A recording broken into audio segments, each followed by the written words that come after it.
Pues a un trabajo que esta tarde estuve mirando en uno de los medios de nuestra plataforma, el importante periódico 7días.com.do, el cual yo les invito a que ustedes le den seguimiento, porque en ese medio se publican trabajos muy importantes que luego se convierten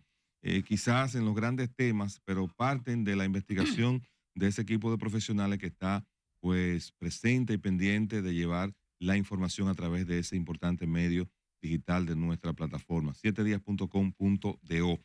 ¿De qué les voy a hablar con respecto al trabajo de 7días.com.do? El medio ha destacado que nueva vez en el Ministerio de Educación, pues hay una subejecución presupuestaria, es decir,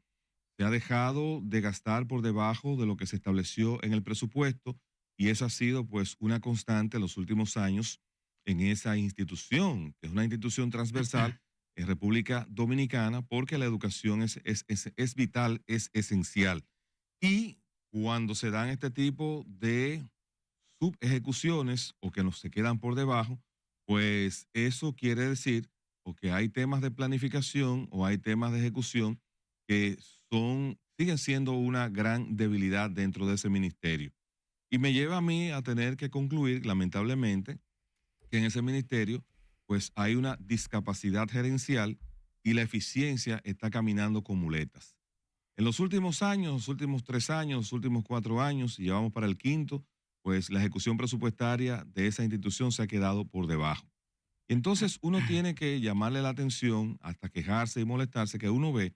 que cada año hemos tenido también la falta de cupo para recibir a una cantidad de estudiantes dominicanos en las escuelas. Y la forma de resolver eso ha sido, pues, entregarle $500 a los padres de esos niños que no encuentran cupo en las escuelas. Y esto también tiene que ser cuestionado porque en eso se dan situaciones que quizás no tengo todos los elementos ni el tiempo para entrar en detalle, pero eso no es una decisión saludable, porque ¿qué tiempo le puede tomar al Ministerio de Educación, sea él como sea el ministerio como tal, o sea las instituciones del gobierno que están para construir las obras públicas? ¿Qué tiempo le puede tomar construir aulas o construir escuelas para darle respuesta a esa necesidad? La segunda vía de solución que hemos visto en los últimos tiempos es la preparación de furgones, que muchas veces tampoco están lo suficientemente climatizados, que se utilizan como aulas móviles para tratar de darle cabida o acogida a una cantidad de estudiantes que se quedan fuera de las aulas. Hay otro elemento también que se ha mantenido pendiente y muy presente. ¿Cuál? Bueno, vemos que las escuelas como tal, muchas de ellas, el nivel de deterioro, se termina el año escolar e inicia el siguiente y lamentablemente esas precariedades no se resuelven. A eso se le agrega también una cantidad de maestros que algunos centros faltan, que aunque han pasado por la evaluación de desempeño, resulta que no son contratados. Vemos constantemente reclamos de pagos de beneficios. Están también la situación de que ese ministerio se ha visto pues convocado a tener que armar licitaciones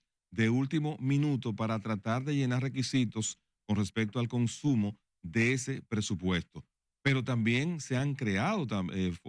bonos de 1.500 pesos para familias, o sea, programas que no tienen nada que ver, que no van a fortalecer la calidad de la educación como tal, y en fin, se han ido dejando de hacer una cantidad de cosas importantes porque no existe la capacidad de ejecutar ese presupuesto como tal. De hecho, el último anuncio que se tenía de la fusión de varias entidades, por ejemplo, quedó en agenda y está pendiente la unificación del Ministerio de Educación Superior con el Ministerio de Educación, y se dice que una de las razones para provocar esa fusión tiene que ver con eso, para ese presupuesto que está quedando generalmente siempre un monto importante. En este caso, dice 7días.com.do que hay más de 71 mil millones de pesos que no se van a poder ejecutar en lo que resta ya de año, en lo que resta de este 2024, en el Ministerio de Educación. Entonces, 70 mil millones de pesos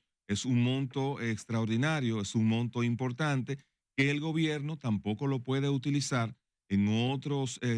renglones, porque la ley de educación, que es una ley orgánica inclusive, pues es muy específica con respecto al uso de los recursos. Y quizás la salida que se estaba buscando era unificar el Ministerio de Educación Superior con el Ministerio de Educación, aunque son dos entidades cuyas actividades son muy disímiles, pero por lo menos era una forma en la práctica de reducir el presupuesto de educación de ese 4% que solamente está enfocado para la educación preuniversitaria. No sé, el gobierno decidió mantener en esa posición al señor Ángel Hernández, hasta qué punto el gobierno, pues con esa decisión, pues muestra que está conforme con la forma y sobre todo con los resultados de la gestión del señor Ángel Hernández en términos de la calidad de la educación.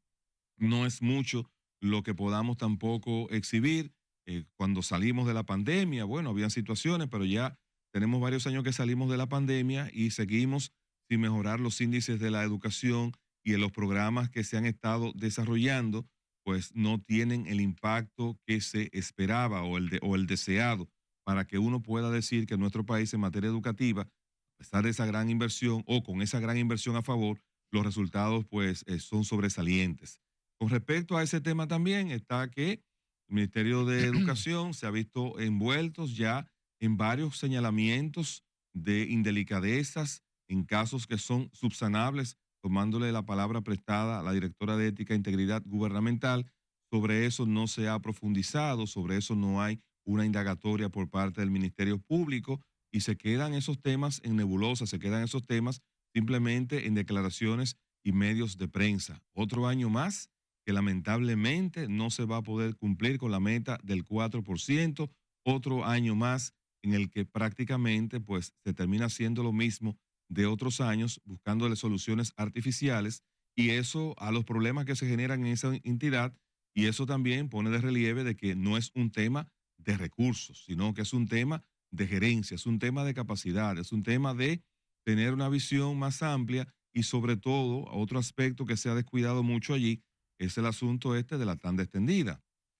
Se ha criticado mucho que si las escuelas se convirtieron en comedores, pero recuerden que hay una realidad social que la escuela también atendía, que lo que se correspondía era, por ejemplo, esa unidad de la tanda extendida era mejorarla, era fortalecerla y hacer la combinación de una educación técnica o vocacional o artística, si se puede, para fortalecer y también con los elementos de la incorporación del deporte escolar para fortalecer esa tanda extendida que en muchos casos se ha ido desmontando y eso también de alguna manera ha incidido en el aumento hacia la deserción escolar. Pero no puedo dejar de mencionar que ni siquiera los temas de una policía escolar se ha podido resolver y por eso hemos visto tantos videos, tantas imágenes de casos de violencia que se dan en las escuelas y que tampoco tienen una respuesta por parte de las autoridades. Ahora por la Super 7.